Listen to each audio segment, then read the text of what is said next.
चलो video on करो सब फटाफट। थोड़ा कुछ लोग अभी भी इंटर कर ही रहे हैं।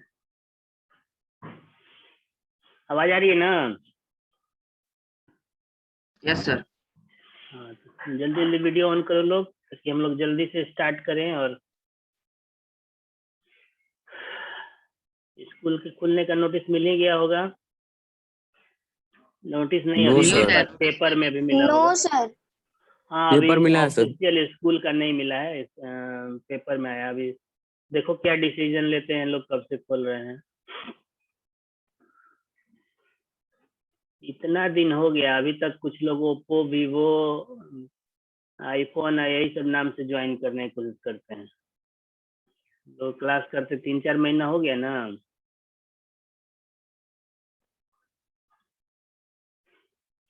वैष्णवी किस सेक्शन में है, किसी को मालूम है? No sir. हाँ तो छोड़ो, नहीं मालूम तो ज्वाइन नहीं करेंगे इसको। बोलो, हम लोग बिना टाइम खर्च किए हुए सीधे आते हैं अपने टॉपिक पे, क्योंकि टाइम कम है और हम लोग के पास कंटेंट ज्यादा है अभी पढ़ने के बाकी। तो हम लोग प्रॉपर्टीज ऑफ एसिड्स पढ़ रहे थे, chemical properties of acids. Physical तो पढ़ चुके थे, और केमिकल में हम लोग को रिएक्शन पढ़ना होता है। तो रिएक्शन में जो सबसे लास्ट पढ़ना था न्यूट्रलाइजेशन रिएक्शन, यानी reaction of acid with bases. तो ये तो हम लोग 7th क्लास से पढ़ते आ रहे हैं कि acid react with bases to form salt and water, and this reaction is called neutralization reaction. तो इसमें किसी को कोई कंफ्यूजन, कोई दिक्कत? No sir. No sir. Property हो गया, ये एक्टिविटी दिया हुआ है तो इसमें कोई खास नहीं है।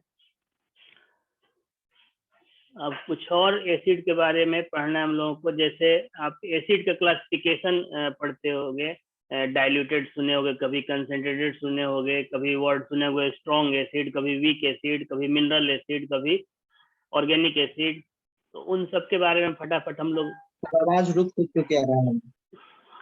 रुक क्या रहा है, नेटवर्क का थोड़ा प्रॉब्लम है, ठीक हो जाएगा थोड़ी देर में। सर आ रहा है sir. Okay okay okay okay, ये कोई डिस्कस का मैटर नहीं।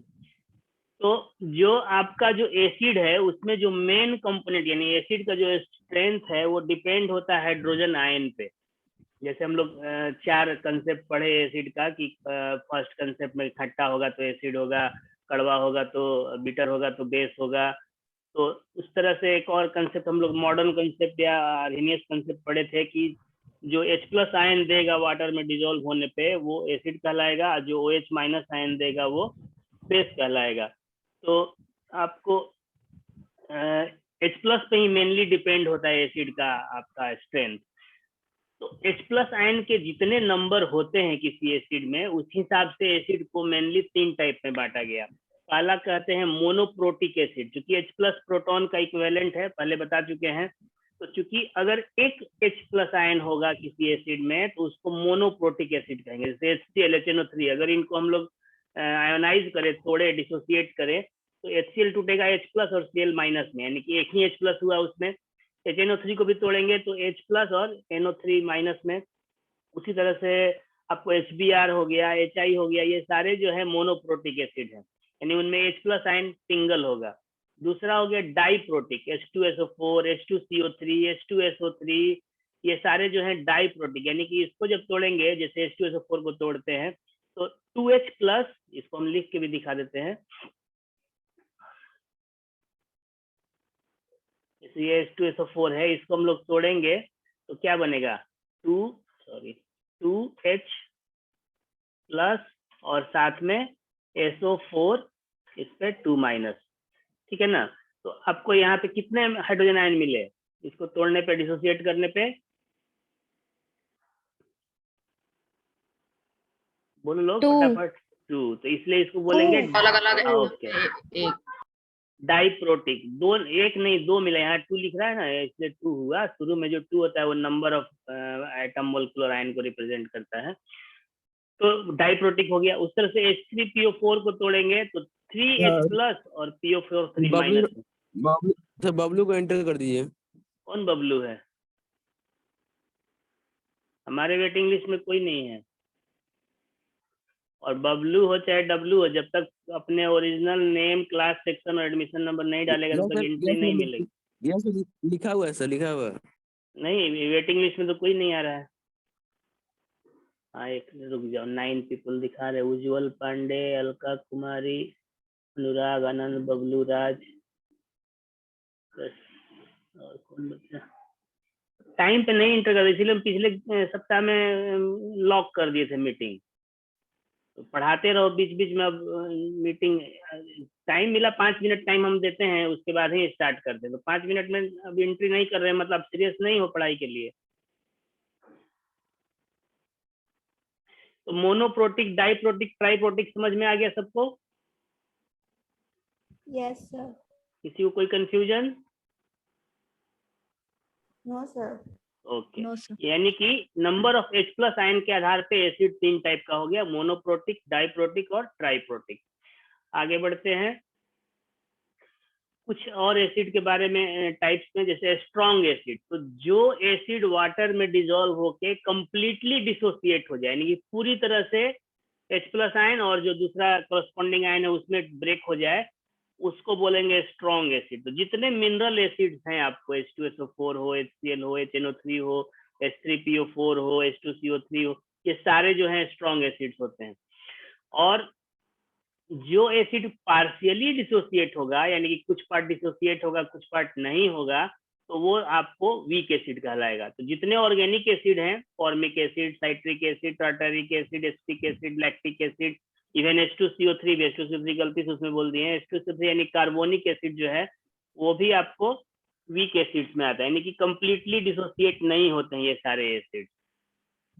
ये हो गए 2 टाइप और, यानी स्ट्रेंथ के आधार पे।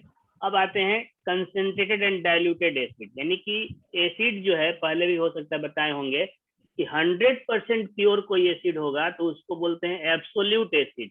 और एब्सोल्यूट एसिड जनरली हम लोग नहीं यूज करते हैं, इवन लेबोरेटरी में भी। तो उसको क्या करते हैं हम लोग, वाटर में एसिड को मिक्स करते हैं। ये लास्ट में भी बताएंगे, भी 7 में पढ़े भी होंगे। वाटर में एसिड को मिक्स करते हैं। तो अगर जो मिक्सचर बना और वाटर और एसिड का, उसमें अगर एसिड का अमाउंट ज्यादा है और वाटर का अमाउंट कम है, मान लो कि एसिड जो है वो 80% है, 20% वाटर है, या 60% एसिड है, 40% वाटर है, तो ऐसे एसिड को बोलेंगे कंसेंट्रेटेड एसिड, यानी कि उसका जो स्ट्रेंथ है, कंसेंट्रेशन है एसिड का, वो ज्यादा हो गया। और डाइल्यूटेड एसिड वो एसिड हो गया जिसमें वाटर ज्यादा होगा, एसिड कम होगा। तो ये सब में कोई खास चीज नहीं है समझने के लायक। नेक्स्ट है क्यों, जैसे क्वेश्चन कभी कभी पूछा जाता है कि वो एसिड में वाटर नहीं डालना चाहिए, वाटर में एसिड क्यों डालना चाहिए। तो इसका कारण है कि जब भी आप 7 में पढ़े भी होंगे, जब भी एसिड और वाटर का कॉम्बिनेशन होता है तो हाईली एक्सोथर्मिक होता है नेचर, यानी कि बहुत ज्यादा हीट रिलीज होता है। कभी कभी देखिए होगा चूल्हे पे अगर कोई चीज उबल रहा है खाना पकने के लिए, तो तेजी से उबल रहा है, तो उसके स्प्लैशेज, जो छींटे हैं, वो चेहरे पे या हाथों पे चले आते हैं। तो उसी तरह से अगर एसिड में वाटर को डालेंगे तो वो हाईली एक्सोथर्मिक, यानी हीट बहुत ज्यादा रिलीज होने के चलते वो चीज जो है, वो लिक्विड जो है, वो एसिड जो है, वो स्प्लैश के फॉर्म में हमारे आईज पे, हमारे फेस पे, हमारे बॉडी के स्किन पे आ सकता है, जो बहुत ज्यादा फैटल होगा, यानी कि उसमें जान भी जा सकती है, या हम लोग कंप्लीटली कोई ना कोई अंग वो खराब हो सकता है। तो इसलिए उससे प्रिकॉशन के लिए हम लोग वाटर में एसिड को मिलाते हैं। इसके अलावा कंटेनर भी आपका बर्स्ट कर सकता है, जो कंटेनर में, ग्लास कंटेनर में रखे हैं, वो भी ज्यादा एक्सेस हीट के चलते वो फट सकता है, तो उसमें और ज्यादा डैमेज होने के, एक्सीडेंट होने का खतरा है। इसलिए वाटर में एसिड को मिलाते हैं, न कि एसिड में वाटर को। वो भी डायरेक्ट नहीं मिलाते हैं। जैसे कि मान लो कंटेनर ले लिए, उसमें वाटर है पहले से, और एसिड को डालना है तो एक ग्लास रड के हेल्प से डालेंगे, न कि डायरेक्ट डालेंगे। डायरेक्ट डालने से भी स्प्लैश आने का खतरा होता है। कुछ और फैक्ट्स हैं एसिड के बारे में। ऑर्गेनिक एसिड, नाम से ही क्लियर है कि ऑर्गेनिक एसिड है, यानी कि लिविंग सोर्सेज से ही मिलेगा। तो वेजिटेबल, फ्रूट्स और प्लांट्स से ही जनरली ऑब्टेन होता है। जितने वेजिटेबल, फ्रूट और प्लांट्स हैं उनमें सब में कोई ना कोई ऑर्गेनिक एसिड होता ही होता है। इवन हमारे बॉडी में भी कुछ ना कुछ ऑर्गेनिक एसिड होगा। नेक्स्ट है acids must be handle with appropriate के ही हम लोग बात कर चुके ऑलरेडी, तो सावधानी से यूज करना चाहिए, नहीं तो स्प्लैशेज आके सीवियर बर्न कर सकते हैं। नेक्स्ट है we should not store food. ये सब आपको 8 क्लास 7 क्लास में पढ़ा हुआ चीज है, सिर्फ उसको सिर्फ हम लोग रिकॉल कर रहे हैं। फूड स्टफ को मेटल कंटेनर में या एसिड को मेटल कंटेनर में नहीं रखते हैं। क्यों नहीं रखते? क्योंकि हम लोग सब लोग जानते हैं कि मेटल जो है एसिड के साथ रिएक्शन करके सॉल्ट और हाइड्रोजन गैस बनाता है। वो सॉल्ट यूजफुल भी हो सकता है, पॉइजनस भी हो सकता है।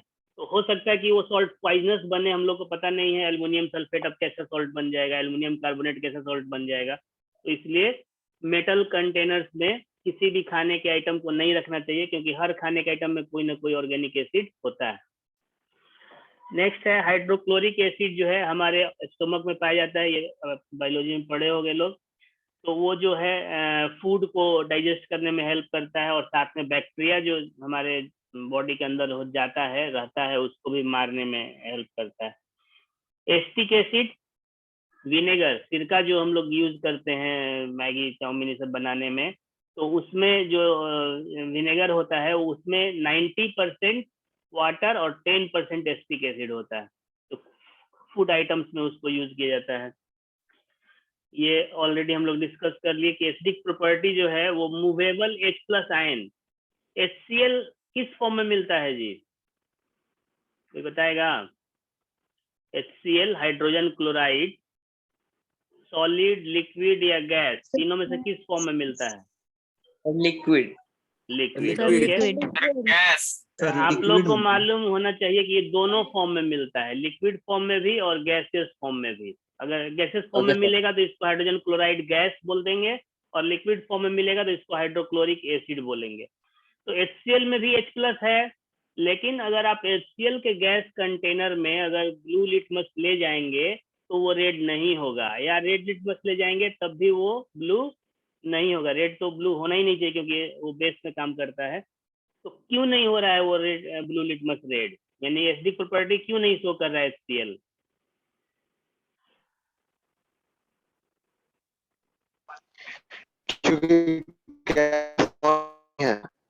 क्योंकि वो सर गैस है। क्योंकि वो गैस फॉर्म। देखो ये जो एसिडिक प्रॉपर्टी है वो movable, free movable H+ ion के चलते होता है। तो जब HCl के फॉर्म में है तो उसके पास फ्री H+ आयन नहीं है, वो एक कोवेलेंट कंपाउंड के फॉर्म में है HCl गैस।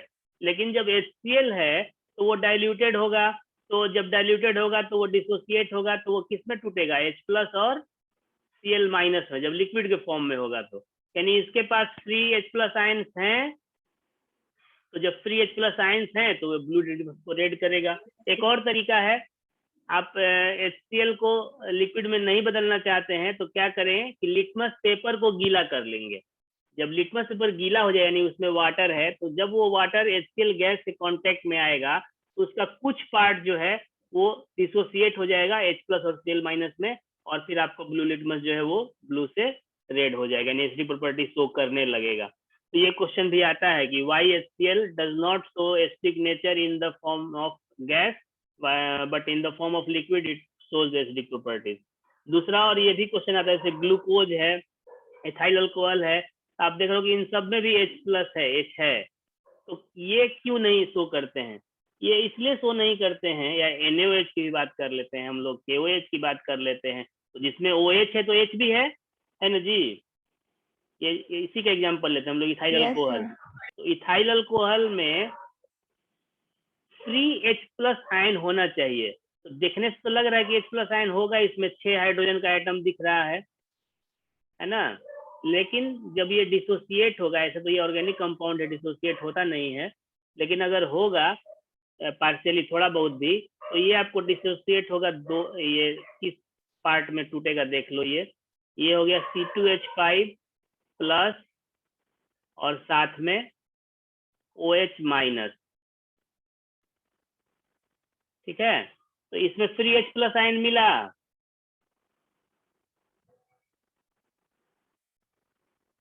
No sir. उसी तरह से ग्लूकोज में, फ्रुक्टोज में, या जितने भी ऑर्गेनिक कंपाउंड है, शुगर है, इन सब में आपको फ्री H+ आयन नहीं मिलेगा, तो उसका कितना भी हम लोग सॉल्यूशन बना लें वो एसिडिक प्रॉपर्टी शो नहीं करेगा। लास्ट पॉइंट है कि water act as a dissociating agent for acids और बेसिस भी। एसिड या बेस जो दोनों हैं उनको डिसोसिएट करने में वाटर का बहुत बड़ा रोल होता है। वाटर के चलते ही वो डिसोसिएट होते हैं, इसलिए वाटर को डिसोसिएटिंग एजेंट कहा जाता है फॉर एसिड्स एंड बेसिस। यहाँ तक में किसी का कोई क्वेरी, कुछ पूछना हो? No sir.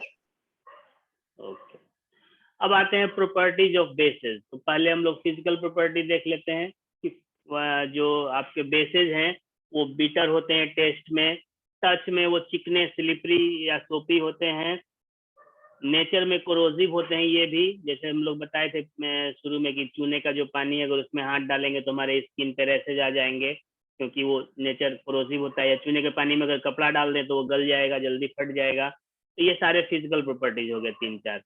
अब आते हैं केमिकल प्रॉपर्टीज पे। तो लिटमस पेपर में इसका एक्शन क्या होगा? तो रेड लिटमस को ये ब्लू करेगा, ब्लू लिटमस पे कोई फर्क नहीं पड़ेगा, लेकिन रेड लिटमस ले जाएंगे किसी भी बेसिक सब्सटेंस में तो वो ब्लू में चेंज हो जाएगा। दूसरा हमारा जो मेन है सिंथेटिक इंडिकेटर मिथाइल ऑरेंज, उसमें अगर बेस को ले जाते हैं तो मिथाइल ऑरेंज का कलर ऑरेंज से येलो हो जाएगा, तो इस पे भी एक इंडिकेटर पे असर हो गया। और कंडक्शन ऑफ इलेक्ट्रिसिटी, बेस का भी सॉल्यूशन होगा तो उससे इलेक्ट्रिसिटी पास होगा। क्यों पास होगा जी? बेस से इलेक्ट्रिसिटी कैसे पास हो जाएगा? एनीबॉडी? क्योंकि सर वो कंडक्टर कंडक्टर होने के लिए क्या चाहिए होता है? हाँ बोलो बोलो। तो उसके आयंस डिसोसिएट हो जाते हैं वाटर में, उसे हाँ, डिसॉल्व वो जब डिसोसिएट होगा वाटर में मिक्स होने के बाद, डिसॉल्व होने के बाद, तो फ्री मूवेबल आयंस होंगे, वो चाहे H+ हो चाहे OH- हो, तो फ्री मूवेबल आयंस होंगे तो वो इलेक्ट्रिसिटी को कंडक्ट करेंगे। क्योंकि फ्री मूवेबल आयंस है इसके वाटर एक्वस सॉल्यूशन में, तो इसलिए इलेक्ट्रिसिटी को कंडक्ट करेगा। अब आते हैं केमिकल प्रॉपर्टीज में, रिएक्शन विथ एसिड यानी न्यूट्रलाइजेशन रिएक्शन। एसिड और बेस का ये वही चीज है, एसिड और बेस रिएक्शन करेगा तो सॉल्ट और वाटर बनाएगा। रिएक्शन विथ मेटल्स, तो जनरली जो बेसेस हैं चूंकि वो भी बेसिक होते हैं, उनका ऑक्साइड बेसिक होता है नेचर में, तो जो मेटल्स हैं वो बेस के साथ रिएक्शन नहीं करते हैं जनरली, लेकिन कुछ ऐसे मेटल्स हैं एल्युमिनियम एंड जिंक जो मॉडरेटली रिएक्टिव होते हैं। टीन हो गया, एल्युमिनियम हो गया, जिंक हो गया, तो ये तीनों जो मेटल हैं हाईली रिएक्टिव बेसेज यानी कि NaOH या KOH जो स्ट्रॉन्गेस्ट बेसेज हैं उनके साथ रिएक्शन करते हैं और हाइड्रोजन गैस बनाते हैं। ये दोनों जो रिएक्शन लिखे हैं इसको जरूर से याद रखोगे क्योंकि एग्जाम में आता है।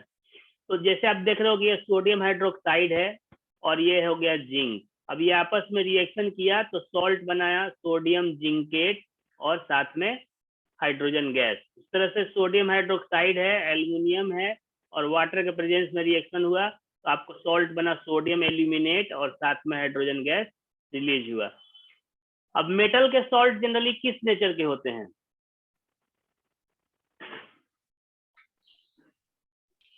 सर बेसिक बेसिक हो सकते हैं या न्यूट्रल भी हो सकते हैं, जैसे NaCl हो गया तुम्हारा न्यूट्रल हो गया, लेकिन यहाँ पे जो आपको बन रहा है जो सॉल्ट ये जनरली एसिडिक नेचर का होता है। ठीक है, अब आते हैं रिएक्शन विथ मेटेलिक ऑक्साइड। तो यहाँ भी वही चीज है, NaOH और KOH के साथ एल्युमिनियम और जिंक ये दो ही मेटल रिएक्शन करेंगे तो बनेगा सॉल्ट एंड वाटर। क्योंकि वहाँ मेटल था तो हाइड्रोजन गैस बना और यहाँ पे मेटेलिक ऑक्साइड है तो इसलिए एक ऑक्सीजन वाटर में हाइड्रोजन में जुड़ गया तो वाटर बन गया। तो वही सारा रिएक्शन है, sodium hydroxide plus zinc oxide, sodium zincate बन गया और वाटर बन गया। Sodium hydroxide plus aluminium oxide, sodium aluminate बना और साथ में वाटर बना। ये चारों रिएक्शन बहुत इंपॉर्टेंट है, भी स्क्रीनशॉट ले लो इसका और इसको जरूर से याद करके रखोगे लोग। ले लिए लोग? Yes sir. Yes sir. अच्छा, अभी जो लोग नहीं लिए ले लो फटाफट, ये हम ड्राइंग क्लियर कर देते हैं। Yes sir. हो गया? ओके, अब आगे बढ़ते हैं। फिर आते हैं reaction of metal bases with non metallic oxide. तो चूंकि जो बेसेज हैं नॉन मेटेलिक ऑक्साइड जो है वो एसिडिक होते हैं कि बेसिक? कार्बन का Acidic. ऑक्साइड एसिडिक होगा, non sir metal acidic sir, acidic होते हैं, नॉन मेटल के ऑक्साइड एसिडिक होते हैं जनरली। तो आपको बेस और एसिडिक ऑक्साइड मिल के सॉल्ट बनेगा और साथ में वाटर बनेगा, यानी कि न्यूट्रलाइजेशन रिएक्शन की तरह ही ये रिएक्शन हुआ लेकिन इसमें एसिड और बेस नहीं होकर के एसिडिक ऑक्साइड और बेस के साथ रिएक्शन हो रहा है, तो सॉल्ट और वाटर बनेगा। क्लियर हुआ यहाँ तक? किसी को कोई confusion? No, sir. No sir.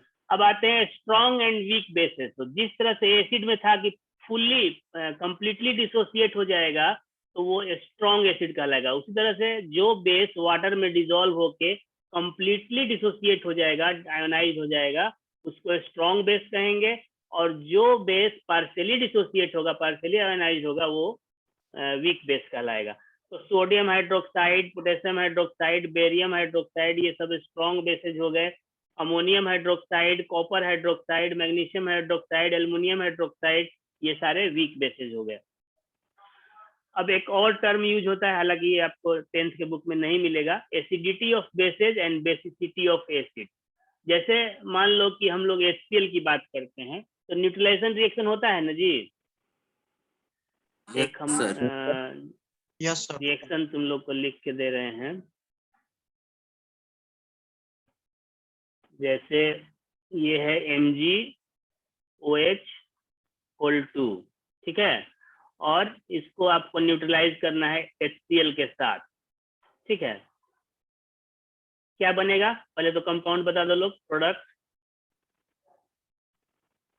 MgCl MgCl2, ठीक है, ये और साथ में प्लस वाटर। Hydro H2O। 2 हाँ, वाटर बन गया। अब ये बताओ कि रिएक्शन बैलेंस है? No, sir. No sir, balance करना नो पड़ेगा। सर। इसमें बैलेंस करने के लिए हम इसमें क्या करते हैं, यहाँ पे 2 लगा देते हैं, ठीक है। अब हो गया बैलेंस, और नहीं, यहाँ पे भी 2 लगाना पड़ेगा। अब बैलेंस हो गया।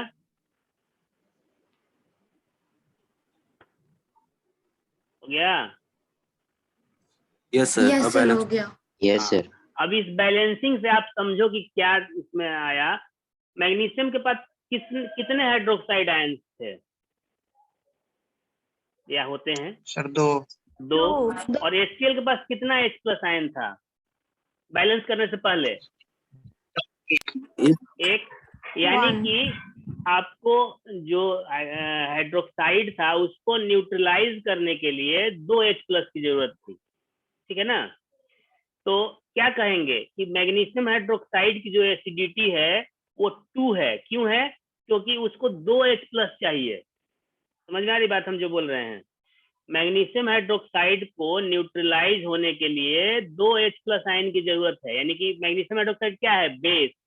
तो बेस को न्यूट्रलाइज होने के लिए 2 एसिड आयन की यानी H+ आयन की जरूरत है। इसलिए एसिडिटी ऑफ मैग्नीशियम हाइड्रोक्साइड यानी बेस इज 2। उस तरह से एसिडिटी ऑफ NaOH इज 1, क्योंकि इसके पास एक ही OH- आयन है। एसिडिटी ऑफ AlOH3 इज 3, क्योंकि इसके पास 3 हाइड्रोक्साइड आयन है। तो अगर बेस है तो उसके OH को न्यूट्रलाइज होने के लिए जितना एसिड H+ आयन चाहिए वो उसका एसिडिटी हो गया। और अगर एसिड है तो उसको ये करने के लिए क्या बोलते हैं, जैसे अब इस रिएक्शन को थोड़ा सा चेंज करते हैं। जैसे मान लो कि यहाँ ले लिए हम NaOH, ठीक है, और साथ में ये हो गया हमारा H2SO4। प्रोडक्ट तो बनेगा Na2SO4 4। प्लस H2O, यही बनेगा। Yes sir. अभी इसमें भी बैलेंस नहीं है। क्यों बैलेंस नहीं है? क्योंकि H2SO4 के पास 2 H+ आयन है, लेकिन उसको न्यूट्रलाइज करने के लिए NaOH के पास एक ही OH- आयन है। तो क्या करेंगे, इसको 2 करना पड़ेगा। तो 2 करेंगे तब आपको 2 NaOH हो गया, तो ये तो न्यूट्रलाइज हो गया और साथ में आपको यहाँ पे 2 लग जाएगा।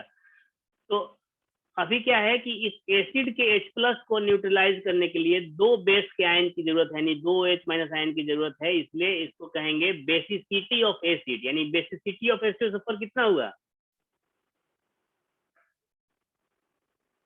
सर 2 2। तो बेसिसिटी ऑफ HCl कितना होगा? 1. Very good. और बेसिसिटी ऑफ H3PO4 यानी फॉस्फोरिक एसिड कितना होगा? 3. 3। गुड। तो क्लियर हो गया ये term, acidity of bases and basicity of acid, यानी कि एसिड को बेस को न्यूट्रलाइज करने। हाँ फिर से बता रहे हैं, सर एक सुनो। बार हाँ बता रहे हैं, सुनो। किसी भी बेस को न्यूट्रलाइज करने के लिए जितने H+ आयन की जरूरत पड़ेगी वो उसका एसिडिटी कहलाएगा। जैसे मान लो कि हमारे पास बेस है कॉपर हाइड्रोक्साइड, यहाँ पे आपको दिख रहा होगा CuH+, CuOH2। तो इसको न्यूट्रलाइज करने के लिए, OH को न्यूट्रलाइज करने के लिए कितने H+ आयन की जरूरत पड़ेगी? बोलो फटाफट। 2. 2, यानी कि acidity of this base is 2। ठीक है। अभी एक और बेस है आपके बगल में, अमोनियम हाइड्रोक्साइड, इसकी एसिडिटी कितनी हो जानी चाहिए? 1. क्योंकि इसमें एक ही OH- है और एक के लिए एक ही H+ काफी है, तो इसलिए इसका एसिडिटी हो गया 1। अब उल्टा आते हैं, एसिड है तो एसिड में आपको H+ होता है, तो H+ को न्यूट्रलाइज करने के लिए क्या चाहिए? OH OH-। minus. तो जितने OH- की जरूरत पड़ेगी वो उसका बेसिसिटी कहलाएगा। जैसे HCl में एक सिंगल H+ आयन है तो उसके लिए सिंगल OH- की जरूरत पड़ेगी, इसके लिए basicity of HCl is 1। H2SO4 है या H2SO3 है तो उसमें 2 H+ हैं तो उसके लिए 2 H- की जरूरत पड़ेगी, तो इसलिए basicity of H2SO4, H2SO3, H2CO3 इन सबका बेसिसिटी 2 हो जाएगा। उस तरह से H3PO4 का 3 हो जाएगा। क्लियर हुआ? Yes, sir. Yes. ओके, आगे बढ़ते हैं। एसिड और बेस में कॉमन क्या है? तो कॉमन सबसे पहला है कि दोनों जो है वाटर में डिजोल्व होते हैं। एसिड H+ देगा डिजोल्व होके, और बेस जो है वो OH- देगा। दोनों ही अपने एक्वस सॉल्यूशन में इलेक्ट्रिसिटी को कंडक्ट करते हैं। यानी कि सर हाँ बोलो। स्ट्रॉन्ग और वीक बेस को कैसे आइडेंटिफाई करेंगे? देखो जो स्ट्रॉन्ग मेटल होते हैं ना, हाईली रिएक्टिव मेटल होते हैं, जनरली उनका जो बेस बनेगा वो स्ट्रॉन्ग बेस होगा। जैसे सोडियम हाइड्रोक्साइड हो गया, पोटेशियम हाइड्रोक्साइड हो गया, बेरियम हो गया। और जो मॉडरेट होंगे या वीक मेटल होंगे उनका जो बेस बनेगा वो वीक बेस होगा। जैसे aluminium hydroxide, copper hydroxide, magnesium hydroxide, ये सब वीक हो जाएंगे। ठीक है, वो रिएक्टिविटी सीरीज पे ही डिपेंड करता है मेनली। थर्ड पॉइंट तक क्लियर हो गया कि एसिड और बेस दोनों जो है एक्वस सॉल्यूशन में फ्री मूवेबल आयंस होते हैं इसलिए इलेक्ट्रिसिटी कंडक्ट करते हैं। एसिड और बेस जो है ये है प्रेजेंस ऑफ H एटम या OH ग्रुप के चलते नहीं होते हैं। जैसे आप अभी पिछले स्लाइड में देखे होंगे एक एग्जांपल, इथाइल अल्कोहल का फॉर्मूला था, वहां पे C2H5OH। ठीक है जी, ये एसिडिक होना चाहिए, बेसिक होना चाहिए? बोलो लोग। बेसिक। बेसिक, क्योंकि इसमें OH है ना, इसीलिए ना। अच्छा एक और हम लिख रहे हैं स्क्रीन पे आपको,